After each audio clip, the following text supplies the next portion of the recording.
Listen, I know I just posted a video recently about how I am no longer investing in crypto.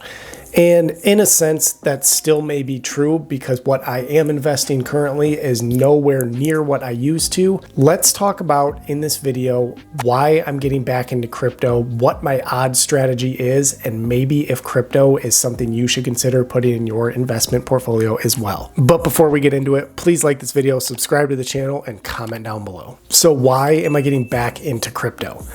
It's because my wife said, "Hey Aaron, why did you sell all of our crypto?"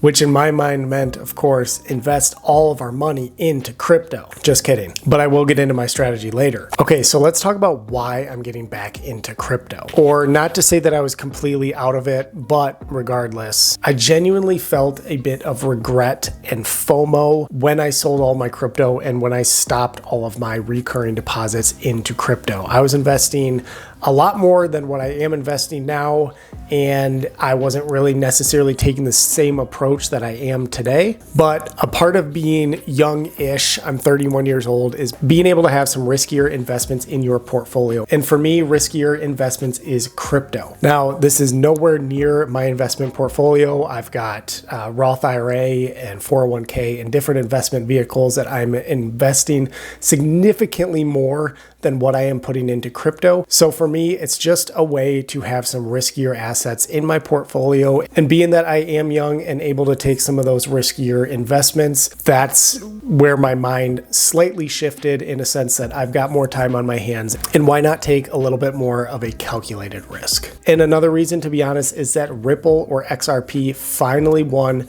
their long lawsuit with the SEC, which I believe is game-changing for crypto now, and it's game-changing for crypto long-term. So what's my odds strategy? I'm going to be primarily using Robinhood as my investment platform to make my crypto investment purchases. No fees, whereas like a Coinbase or Crypto.com do have small fees. I know it's probably not the most ideal place to house crypto investments. However, it's just what works for me right now, and if something else comes along, I might make a shift, make a change, but I'm using Robinhood and Crypto.com. So majority of them are all going to be through Robinhood. In Robinhood, I have got a daily buy of $1 into Bitcoin, Litecoin, and Ethereum. Those are kind of in my mind the big three. I'm doing a weekly $1 buy of Dogecoin, and then I'm doing a weekly $2.50 buy of AVAX, Shiba, XLM, and Uniswap. And then I've got two other cryptos that I'm investing in as well, which I'll get into later. So I basically am buying every crypto that's available in Robinhood with this weekly buy. And you might be thinking that these amounts are insignificant. They don't hold much value, and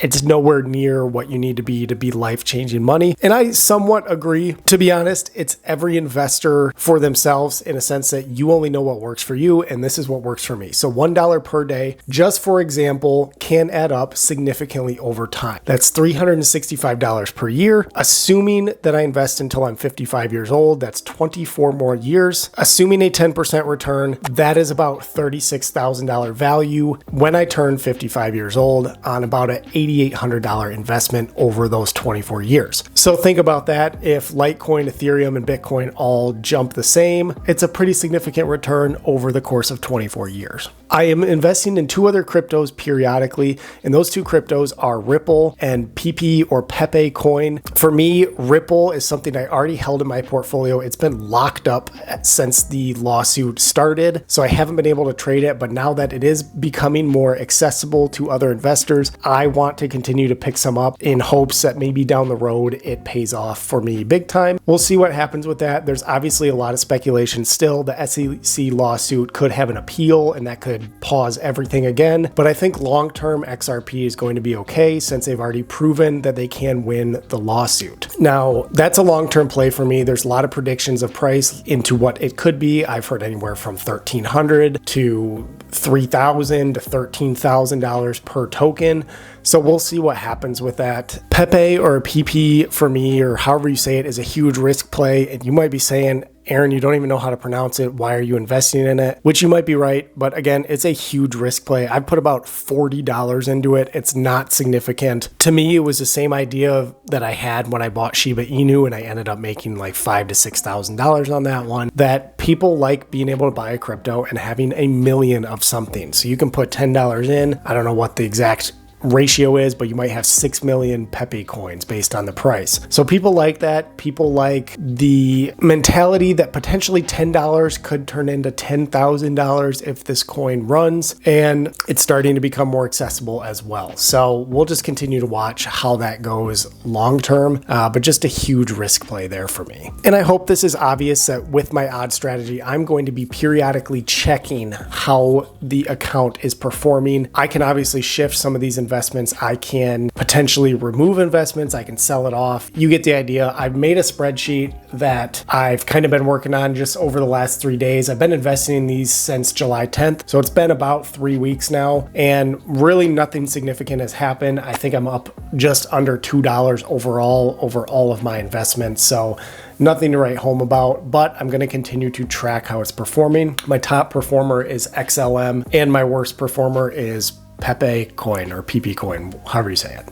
So stay tuned for more updates on how this strategy is performing. So last but not least is, should you get back into crypto? And truthfully, only you can answer that for yourself. My stance from the very beginning is that I treat any crypto investments and money that I put in as an expense, in a sense that I'm not expecting any return on it. It's a very, very risky play. We'll see how it performs long term, but I treat it as an expense. It's written off. So if my $1,000 goes to zero, I know that sounds crazy, but it is what it is. It went to zero. And if you've watched any of my previous videos, I put about $1,500 into different staking platforms. And I think when all that happened, I ended up with like $90 left in that investment, the risky investments there. So I understand putting money in that they're not all going to perform well. They're not all going to promise a return.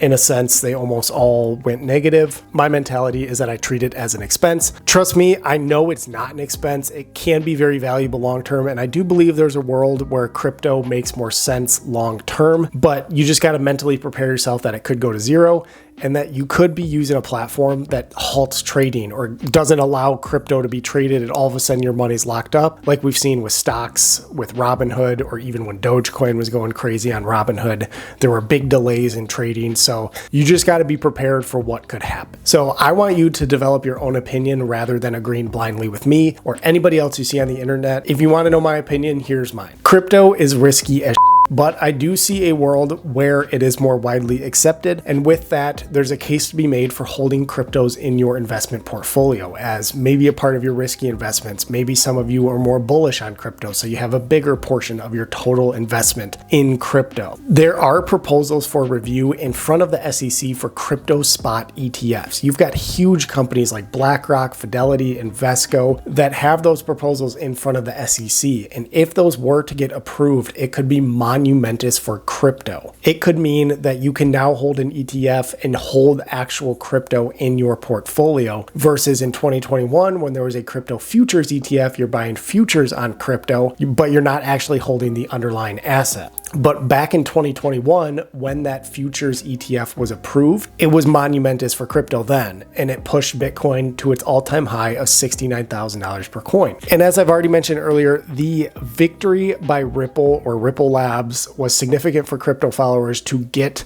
more excited about the future of crypto again. It might not be now, it might not be next year, it might be a year after that, but being able to dollar cost average, maybe when it's trading sideways or a little bit down, it to me is just beneficial, and we'll see how this plays out in a few years. For me, it's a long game, not a short game. I'm in this for the long haul, so make sure you follow along to get periodic investment updates on this strategy to see if it's working, to see if it's not working, to see if I've made any changes. If you haven't already, please like this video, subscribe to the channel, and if you haven't, what are you doing?